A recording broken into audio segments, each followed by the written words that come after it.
Breaking tonight, Republican 2016 frontrunner Dr. Ben Carson newly atop the national polling average, taking a serious new attack, as one major media outlet seems to suggest he made up parts of his compelling life story. Welcome to the Kelly File, everyone. I'm Megyn Kelly. Of all the GOP candidates for president, none may have a more powerful personal story than Dr. Ben Carson.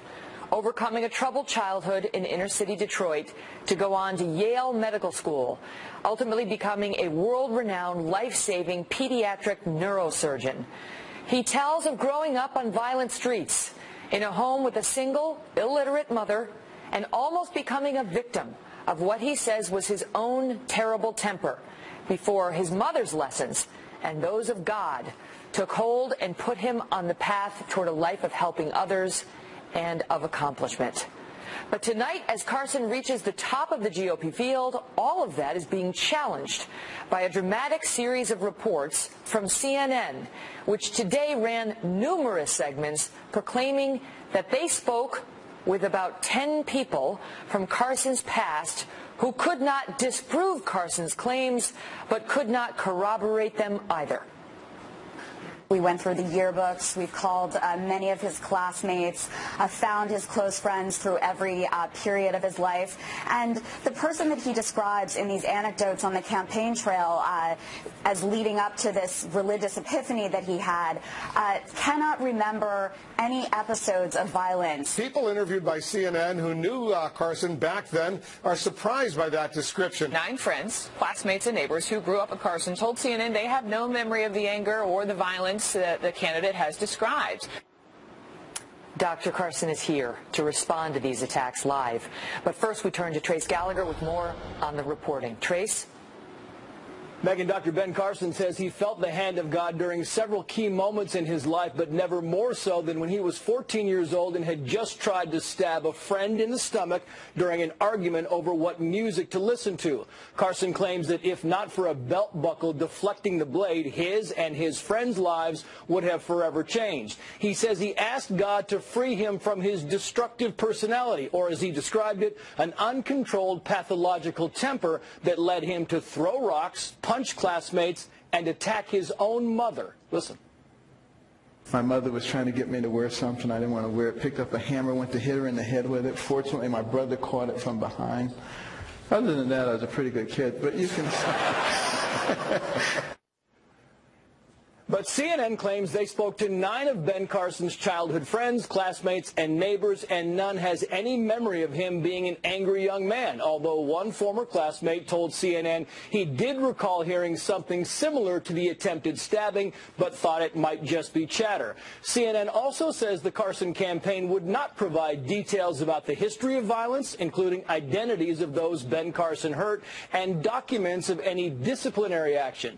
In his 1990 autobiography, Ben Carson did name names, saying he punched a boy named Jerry and tried to stab a boy named Bob. Now he says those names are fictitious, and he made them up because if he disclosed real names, the media would invade their lives. But the autobiography was written decades before his presidential aspirations, and in the book there is no indication that the names had been changed. Carson still maintains that he will not expose their true identities, but he has no problem if those people go public on their own. Carson also said the investigations looking into his past are, quote, so desperate looking for scandal, they're almost comical. Megyn. Trace, thank you. Joining us now, Republican presidential candidate, retired pediatric neurosurgeon, and author, along with his wife Candy, of A More Perfect Union, Dr. Ben Carson. Dr. Carson, thank you so much for being here with us tonight. I know that you said that this feels like a witch hunt, what's happening over at CNN, but let me ask you flat out whether you stand by the claim that you, as a young man, as a 14-year-old boy, attempted to stab another boy and attacked your mother with a hammer. Those claims are absolutely true. You know, I am 100% sure that they are true. And this is simply an attempt to smear and to deflect the argument to something else, something that we've seen many, many times before. And I never use the true names of people in books, you know, to protect the innocent. That's something that people have done for decades, for centuries. That's something that's commonly done. The person that I tried to stab, I talked to today, said would they want to be revealed. They were not anxious to be revealed. And it was a close relative of mine. And I didn't want to put their lives under the spotlight. This is something that I've decided to do. None of those people decided that they wanted to do this, and the media is ruthless. So, I would say to the people of America, do you think I'm a pathological liar like CNN does, or do you think I'm an honest person? And I'm going to leave that up to the American people to make that decision. So just to clarify, you're revealing tonight that the person you attempted to stab unsuccessfully, a story you've told many, many times, including in your book, was a close relative in your family. It was a close relative in my family. I really don't want to get into the details of who that person was. But also, I want to point out how silly the CNN investigation is. Because when I would have flashes of temper, it would only be the people who were directly involved. It wouldn't be something that everybody else would know. Mm-hmm. And as far as the episode in junior high is concerned, none of those people that they talked to knew about what was going on at Hunter Junior High School. That's just silly to think that they would know. They take issue with the fact that in describing the incident where you tried to attack your own mother, an incident that your brother stepped in to stop, one time you told that story saying you had a hammer, one time you didn't mention a hammer. It's always been a hammer. But also, remember, these are things that happened over 50 years ago, and a lot of times the reports are what a paper reports or what a broadcast network... The details someone chooses to highlight. Understood. The other thing about the CNN report is they talked to people who knew you, who cannot believe you had such a temper because they describe you as quiet, nerdy, with glasses, skinny, and unremarkable. How this suggests that you didn't also have a temper, I know not. How finding 9 people to say they have no memory of your temper proves that it didn't exist, I also know not. And then there was a 10th who said he remembers a report of you attempting to stab somebody at the time but couldn't clearly recollect it. Do you feel like this is the beginning, Dr. Carson, the beginning of some in the media trying to end your candidacy? Yeah, it's a smear campaign, but, I'm not going to play that game with them. They can do it all they want. They're going to go back and try to find anything that I've ever said and try to get me on the defensive about it in order to distract away from the things that are important. But in our country right now, we have divisiveness going on and hatred. We have a fiscal situation that threatens to destroy the future for our children. We have military deterioration when we have enemies who want to destroy us. Mm-hmm. There's so much going on that we need to be dealing with, and this is just garbage, and they don't want to talk about it because they don't have good solutions for it. Well, this is one of the things that led you to post a bit on Facebook last night that has gotten a lot of attention because some continue to come back to the fact that you are not a career politician, and Donald Trump keeps hitting you for that, saying, he doesn't have the experience, he can't do it, well, he can't do it the way I would do it. So you took to Facebook last night to admit that you have no political experience, but you referred us to the founders and said, this isn't it, hold on, I'll get to that in a second, and said the current members of Congress have a combined 8,700 years of political experience. Are we sure that's what we want? And then you went on to say, this is it, folks, my candidacy is different. You go on to say, I have neither Donald Trump's money nor Jeb Bush's political network. However, I wouldn't trade a single child I treated for all of Trump's money. While I admire the Bush family's dedication to service, I too served nights, weekends, holidays, birthdays, and anniversaries with severely injured patients. Those were my public service. This is my life's experience. And my life experience is the same experience that millions and millions of Americans have had. And that's the reason that millions of Americans are resonating with what I'm doing. And they recognize the recklessness of many in the media and the political class who want to claim that they have all the answers, but all they've done is run us into the ground. It's time for something new and different.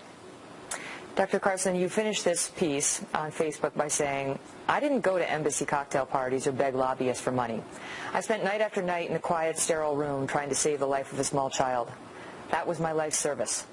This is my life's experience. What I have is a lifetime of caring, integrity, and honesty. And you stand by that pledge tonight and stand by the statements you've told in the past as a commitment to that assertion of your honesty before this audience. Absolutely, and I know that they will try to come at those things and attack them. Let them go ahead and play their silly games. We have much more important things to do. Dr. Carson, thank you for being here. Thank you, Megyn. All the best.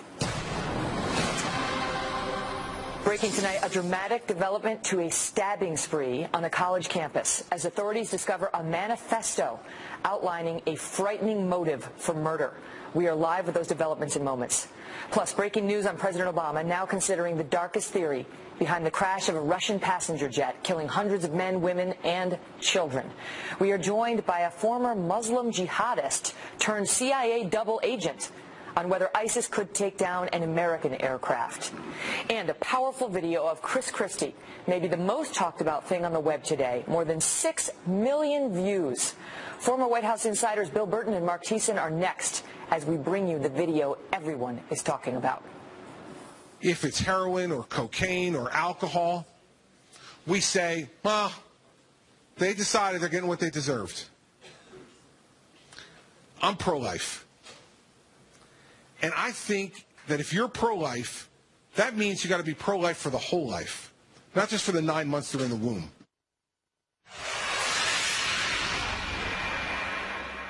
The world headquarters of Fox News, it's the Kelly File with Megyn Kelly. Governor Chris Christie is taking the internet by storm today as a video of some comments he made last month racks up more than 6 million views in less than a week. And this wasn't another face-off between the outspoken New Jersey governor and some town hall heckler. This was, well, watch it. My mother was a smoker. She smoked her whole life. She was addicted to nicotine. I watched her as a kid growing up. She tried everything she could to quit. She had the gum, the patches, hypnosis. She tried everything. She couldn't quit. Now, when she turned 71, a little after that, she was diagnosed with lung cancer. No one came to me and said, don't treat her because she got what she deserved. We know the lung cancer was caused by the smoking. We know it was. But no one came to me and said, hey, listen, your mother was dumb. She started smoking when she was 16. Then after we told her it was bad for her, she kept doing it. So we're not going to give her chemotherapy. We're not going to give her radiation. We're not going to give her any of that stuff. You know why? Because she's getting what she deserves. No one said that. No one said that about someone who had cancer. Yet somehow, if it's heroin or cocaine or alcohol, we say, well, they decided they're getting what they deserved. I'm pro-life. And I think that if you're pro-life, that means you got to be pro-life for the whole life, not just for the 9 months they're in the womb. All right? It's easy. It's easy to be pro-life. For the 9 months they're in the womb, they haven't done anything to disappoint us yet. All right? They're perfect in there. But when they get out, that's when it gets tough. The 16-year-old teenage girl on the floor of the county lockup, addicted to heroin, I'm pro-life for her, too. Give you a second example. For any of you who went to law school, if there's anybody here who's a lawyer, too, you can admit it privately if you want later. But the people that you're closest to from law school are those people who are in your first-year study group. One of the guys that was in my study group, give me his profile. You know, he came, we went to law school at Seton Hall University in New Jersey. He came from an Ivy League school to Seton Hall. He was the smartest of all of us. He became an editor of the Law Review. He was the first one of us who got a job out of school. Got at a big, prominent law firm in our state. He's making more money than any of the rest of us. He married an incredibly beautiful woman who's a doctor. They have 3 gorgeous daughters, one cuter and happier and more talented than the next. He was the first one among us to become a partner at his law firm.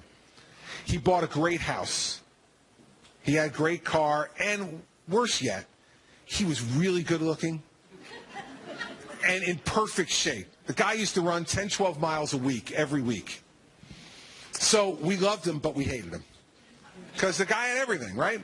He was running one day in his normal routine. He hurt his back running. He was in his early 40s and was not giving in to age. And he was running his normal time, and he hurt his back. And so he went to the doctor because he was having trouble working. He was really hurt. And so he said, listen, we're going to give you some treatment, whatever. But in the meantime, just to help you get you through, we're going to give you Percocet. Help numb the pain. Well, about a year later, I get a call from his wife. And she said, he's addicted to these painkillers. And he won't listen. And I kicked him out of the house. And he's living at his parents' house, and you guys need to go and have an intervention with him. Those friends from law school, you need to go and get him to go to rehab. So we all went over there. We had an intervention with him, and it started a 10-year odyssey of him being in and out of rehab. During that period of time, she divorced him. He lost his right to see his girls. He lost his license to practice law. He lost his driver's license. He lost his home. He bought himself a condo, and she kicked him out. He lost that.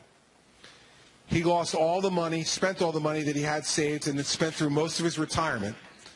When a year and a half ago on a Sunday morning, Mary Pat and I got the call that we've been dreading forever, that they found him dead in a motel room with an empty bottle of Percocet and an empty quart of vodka. 52 years old. By every measure that we define success in this country, this guy had it. Great-looking guy, well-educated, great career, plenty of money, beautiful, loving wife, beautiful children, great house. He had everything.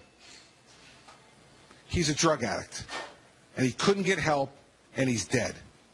And when I sat there as the governor of New Jersey at his funeral and looked across the pew at his 3 daughters sobbing because their dad is gone, there but for the grace of God go I. It can happen to anyone. Very powerful. Joining me now to discuss it, Mark Thiessen, a Fox News contributor, former chief speechwriter for President George W. Bush, and Bill Burton, who's a former Obama White House deputy press secretary. Thank you guys so much for being here. Mark, thanks, why has that gone so viral and become, it feels like a new touchstone on this topic? Because so many people can relate to it. So many people have been touched by addiction. It touched me because my mother is a medical doctor, and she spent 30 years treating heroin addicts in Harlem and the South Bronx. In fact, she's 80 years old, and she's still going in 3 days a week to do it. And so I grew up going and visiting her at work, and I met heroin addicts when I was a young kid and played with their kids in the waiting room. And I learned from that experience that, one, they're people like you and me, and two, addiction is a disease. And it's a disease that's touched amazingly, a lot of the presidential field. Ted Cruz lost a sister to addiction. Carly Fiorina lost a stepdaughter to addiction. Jeb Bush's daughter struggled with addiction. And so this is an issue that lots of people can relate to. 120 people die from overdoses every single day. That's 44,000 a year. It's overtaken car accidents as the leading cause of death for people 25 to 64. And so this is something that right and left can come together to do something about. You know, Bill, it's just as a matter of communications. You know, both of you guys have been in that business for a living. The storytelling, you know, the personalization of it, just taking you through a one-man story is very effective. Absolutely. And I think that the reason that people find this so compelling is that in a presidential campaign, you get lost in the circus of, you know, somebody says a stupid comment, somebody gets hit for some stupid trumped-up controversy. But here you see a candidate being truly authentic and giving off this aura of, you know, this is really who he is, and this is something that's important to him.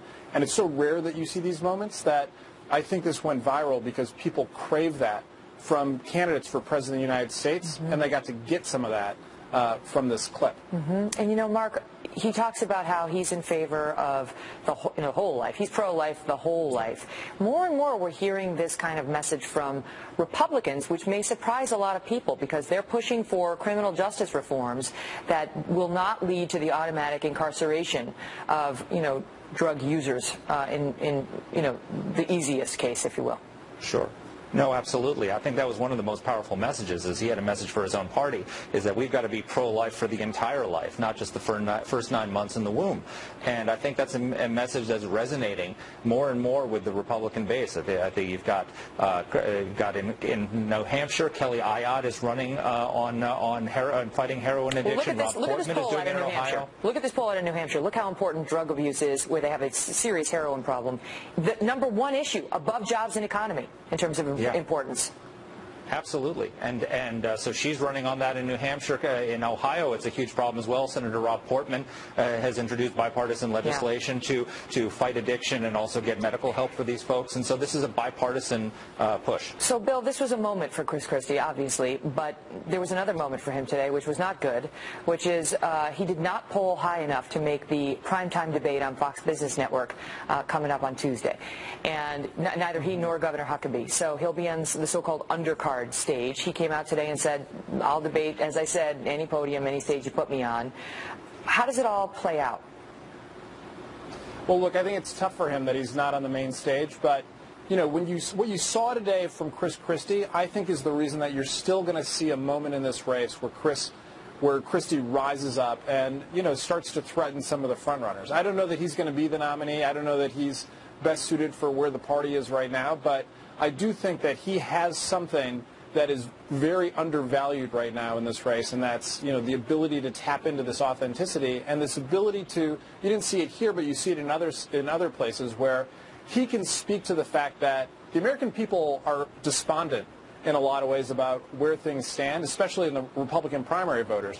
He speaks to this notion that the system is rigged and you need somebody in the White House who can help to rig it for the American people. I think that he does a good job delivering that message, and he just hasn't had the platform to do it just yet. Great to see you both. Thanks for being here. Thanks, Megyn. Good to see you, Megyn. And mark your calendars, because the next Republican debate is this Tuesday, November 10th, on the Fox Business Network. Trish Regan, Sandra Smith will start the coverage at 6 p.m. with the undercard, and then Maria Bartiromo and Neil Cavuto will take over for the second debate at 9 p.m. in prime time. Then don't forget to tune into Fox News Channel and our special Kelly File, which will be live at midnight with complete debate analysis, including those two guys you just saw. Well, we also have breaking news tonight on that campus stabbing spree after the FBI and the Department of Homeland Security got involved in the investigation. We learned a short time ago about a manifesto. And up next, see what it tells us about a motive and the rest of what the attacker had planned. Plus, President Obama now says he is considering the darkest theory behind the crash of a passenger jet that killed hundreds of men, women, and children. He's done a reversal on this. We are joined next by a former Muslim jihadist turned CIA double agent on what it means if the Islamic State is behind this. My job is to act on the basis of the intelligence, making the judgment that if it is the case, we can't be sure, but if it is the case, it's more likely than not a terrorist bomb on that plane, then my job is to take the right action. Breaking tonight, President Obama, previously reluctant to use the word bomb to describe the Russian passenger jet crash last weekend, has now done so, saying a bomb may be to blame in the crash that killed hundreds of men, women, and children over Egypt. Almost immediately after this jet went down, the Islamic State terror group claimed responsibility, and U.S. intelligence has confirmed that it intercepted communications between ISIS fighters that suggest the Islamic State is behind what may be the worst terror attack since 9/11. In a radio interview with the CBS affiliate in Seattle, President Obama today appearing to entertain the theory, pushed much more forcefully by Britain's Prime Minister, that a bomb was on board this plane. I think there is a possibility that there was a bomb on board, and we're taking that very seriously. Joining us now, Morton Storm, a former Muslim turned CIA double agent who infiltrated the world of radical jihadism. He is co-author of Agent Storm, My Life Inside Al-Qaeda and the CIA. Morton, thanks so much for being back with us tonight. So if this was a bomb, what does it tell us and what can we expect next? Well, it tells us that that ISIS, if it is from ISIS, that they are willing. They have people infiltrating airports, in the Arab world, which is very disturbing news for us, because who can you trust anymore? how can they tell whether this is something that was directed at a higher level, or whether, if it is ISIS, it was a lone wolf type event? See, that's very early to say now, but I can tell you from my own personal experience from Yemen, when I used to infiltrate AQAP, Al-Qaeda in the Arabian Peninsula, they had their own people working inside the airport in Sana'a, and they actually had people at the checkpoint and the passport control, and they have the people who used to handle the luggage. And the same, don't forget, it happened in Great Britain in 2010 with a guy called Rajib Karim. He sent encrypted messages to Anwar al-Awlaki. He was working for British Airways in Heathrow Airport, and he told Anwar al-Awlaki in those encrypted messages that he knew a guy who loved him, who worked for the baggage handling, and they were able to do something there, like blow up planes. Does this seem like the work of ISIS to you? Do you think it's sophisticated enough to pull this off? Absolutely. We should never underestimate the power of ISIS and Al-Qaeda. You know, they have proven so many times before that they're capable of doing things. I mean, we have obviously, as for Al-Qaeda's point of view, we have many attempts, such as Abdul Muttalib, Richard Reed, the shoe bomber, and there was many attempts to blow up airplanes. So it's not a new thing. 9/11 in USA in 2001. Everything. So do not underestimate these people. They are capable of hitting us anywhere they want.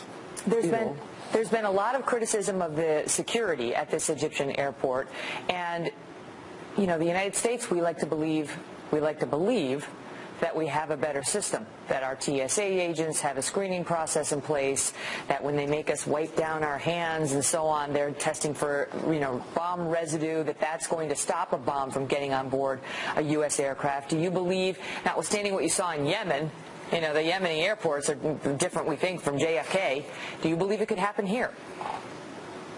Yes, don't forget, we had an incident in United Kingdom years ago with the New Crusade bombers. And that was, homegrown terrorism, terrorist plot, to blow up airplanes over the USA.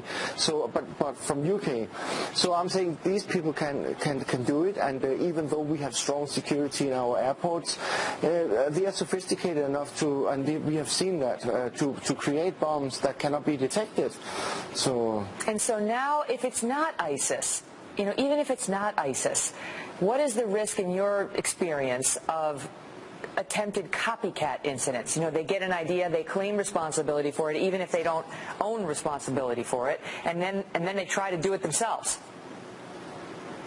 Yes, you have many people who want to become martyrs and take the credit for these kind of things. A guy who will sacrifice, such as Abdul Muttalib, who came from a very rich family, who was willing to sacrifice his own life to become a martyr for this cause. Lone wolves, plenty of them out there. For sure that there will be people again trying to do the same. Mm-hmm. And if it is proven that this was a bomb on board this aircraft that killed so many Russians, all the experts are saying Vladimir Putin will retaliate, and it will be strong. Morton, thank you very much for being here with us. Thank you very much. All the best. Also breaking tonight, after the FBI and DHS got involved in the investigation, we learned a short while ago about a frightening manifesto behind a chilling attack at a California college. The manifesto detailing the suspect's plans to go after his fellow classmates. Claudia Cowan reports live tonight from Merced, California with the very latest. Claudia? And Megyn, stunning new details tonight are shedding light on the motive of yesterday's stabbing spree at UC Merced, and it basically all comes down to revenge. The Merced County Sheriff says that during an autopsy that was performed on the 18-year-old assailant in this case, who was a freshman student at UC Merced, medical examiners found a 2-page manifesto detailing his plans to get back at classmates who had recently kicked him out of a study group. The manifesto listed the names of 14 other freshmen in his class. His plan was to tie them up, lure campus police to the scene, steal their gun, and then use it to shoot students. Items found in the assailant's backpack included zip tie handcuffs, duct tape, a night vision scope, and other items that indicated careful planning and nefarious intent. Before he was shot and killed by campus police, he nearly got away with his twisted plan. He had stabbed one classmate when a contractor working nearby heard the teacher screaming and raced in to help, forcing the assailant to abandon his scripted attack.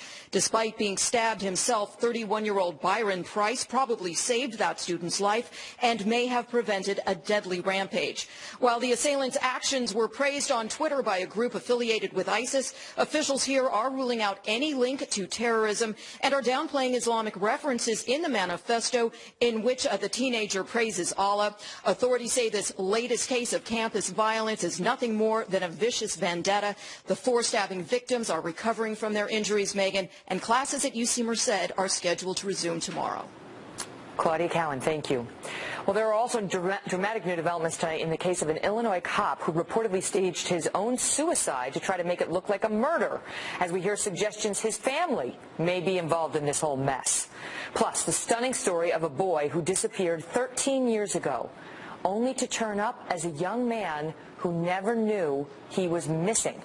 And then Brian Kilmeade joins us on the growing outrage after an 8th grade girl gets detention for hugging.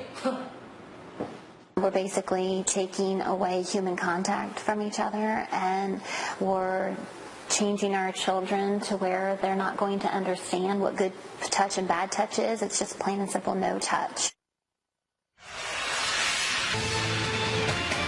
Well, as President Obama promotes his campaign to reform the criminal justice system, Hillary Clinton is following his lead. Last week, Mrs. Clinton was pushing for reforms that would prevent former convicts from having to disclose their criminal histories on employment applications.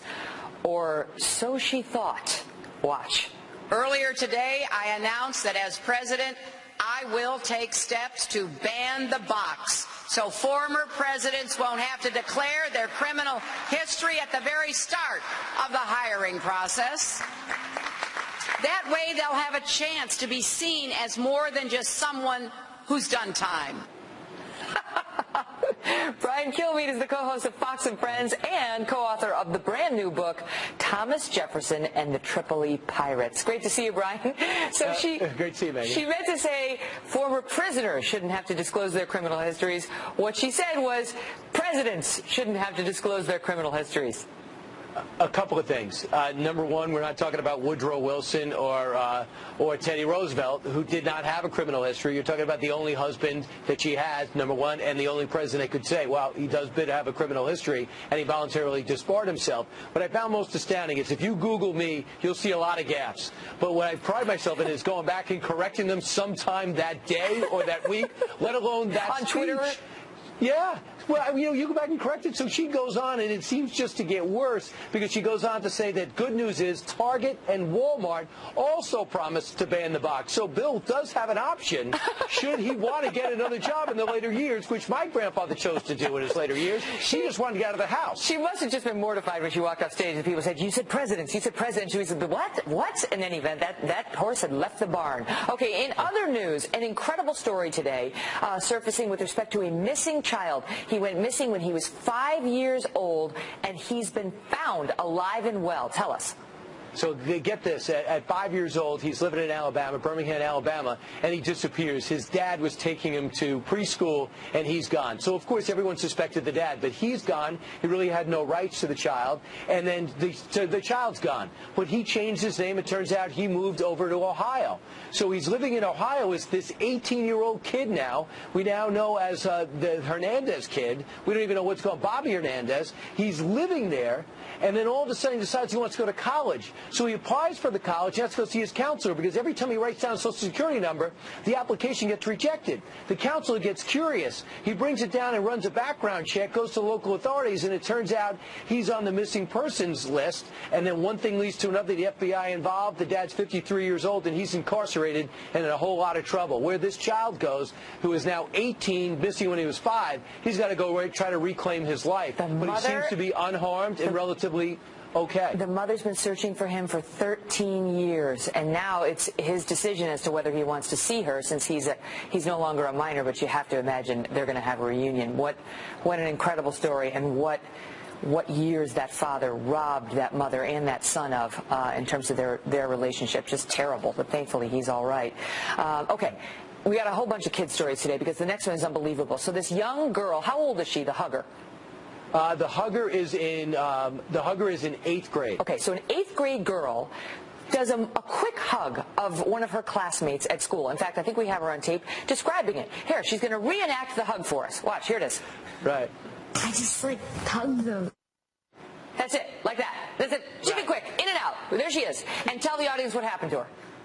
Well, what happened to her is she's a serial hugger. This is the second time she's been caught hugging. And the reason was, this is actually before school. And she sees somebody she hasn't seen in a while. Some say it was a consoling hug as well, judging by the length of the hold from the hug, which we all know is a gentle pat on the back means break up the hug. That's at least in my family. And they, before school, is seen by a supervisor, by one of the teachers, turns it in, and she gets suspended. They've actually got a lawyer to get her back and get this thing overturned. They say it's against the PDA rule, public display of affection. Even just a quick hug, and hand-holding is not allowed either. Locking arms, I mean, I can't, that's how girls walk through the halls at school. You lock arms and you walk. What is up? Well, if you score a big goal, you're allowed to celebrate. You are not allowed to console with the hug. And the principal is standing strong, saying that too much affection is not a good signal. Now, the good news is, Megyn, as you know, you and I are dealt with the Irish and Italian heritage. Yeah. So for the Irish, there wouldn't be any suspensions. We barely touch each other. But for the Italians, you might as well homeschool your Italian kid, because we are very demonstrative. You ever seen Napolitano in the hall? Oh. He hugs you. You're going to go running the other way if you have a cold. Exactly. It's like, he's coming for me. All right, now, he'd be suspended. Last but certainly not least, speaking of great imaginations, although this is a historical book, and you do have a great imagination nonetheless. So Thomas Jefferson and the Tripoli Pirates proves the case that Islamic radicalism and jihadism is not new to our country. In fact, we have a long and sordid history with dealing with this. I mean, maybe people look back and say the 93 bombing, that's when we first knew of al-Qaeda, and then they go back to the Cole bombing, and they say, what is the problem in 2000 with this al-Qaeda? What do they have against us? Where did this come from? And then, of course, 9/11. So when you go back in history, and I kept hearing references to this, Thomas Jefferson had to deal with this. John Adams had to deal with this. What do you mean James Madison had to deal with this? So finally, about 3 or 4 years ago, I started diving into this with Don Yeager, and it turns out the same Islamic extremists, not Muslim, Islamic extremist attitude, had them, a brand new country, targeting us because we had no Navy and no protection. They were taking our guys hostage, 700 in all, took 35 ships, and the only way to get them back is to pay for it or convert to Islam, because we were, of course, infidels for doing that. And to see Thomas Jefferson think about this the way Barack Obama and President Bush had to think about this, I thought this would be a good story to bring up, because what worked ultimately was to build a strong Navy, and not just to show it, but to use it. And if the history leaves clues to the future, maybe we might want to consider that. It's fascinating to think, we have Thomas Jefferson's example on how to deal with this very problem that is so prevalent in our country and our world in today's day and age. All right, so Brian Kilmeade, Thomas Jefferson and the Tripoli Pirates, and it's a very pretty color, very nicely done. Congratulations on the book success. It's already number 4, number 4. Right. Well done, my friend. All right, thank you very much, Amy. See ya. See ya. Coming up next, dramatic new developments in the case of an Illinois police officer who reportedly staged his own suicide to look like a murder. And new reports he may have ordered a hit on someone. This is getting more and more bizarre. Next. We've been discussing on Twitter the weirdness of some media trying to prove that a presidential candidate did not stab someone as a youth, while the candidate maintains that he did. It's, of course, relevant because Dr. Carson says that was the beginning of a real turnaround for him and the beginning of a redemption. Go to Facebook.com/The Kelly File, on Twitter @Megyn Kelly with your thoughts. Have a great night.